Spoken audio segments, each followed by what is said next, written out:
জনবিরোধী মোদী সরকার মানুষকে লুটছে।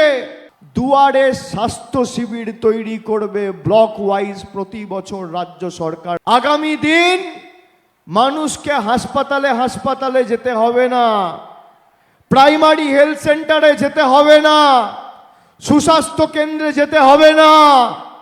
দুয়ারে স্বাস্থ্য শিবির তৈরি করবে ব্লক ওয়াইজ প্রতি বছর রাজ্য সরকার। বাংলা জুড়ে যত ব্লক আর টাউন আছে প্রত্যেকটা ব্লকে আর টাউনে দুয়ারে স্বাস্থ্য ক্যাম্প তৈরি হবে, যাতে আপনি স্বাস্থ্য পরিষেবা পান এবং আপনার বাড়ি অবধি স্বাস্থ্য পরিষেবা আপনার দুয়ারে গিয়ে পৌঁছায়। আমাদের তৃতীয় প্রতিজ্ঞা।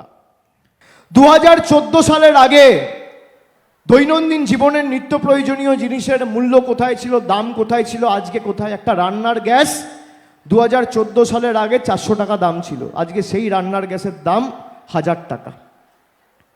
দুধ ছিল 27 টাকা 28 টাকা লিটার, এখন সেটা 62-65 টাকা লিটার। চা পাতা ছিল 150 টাকা, 140 টাকা কেজি।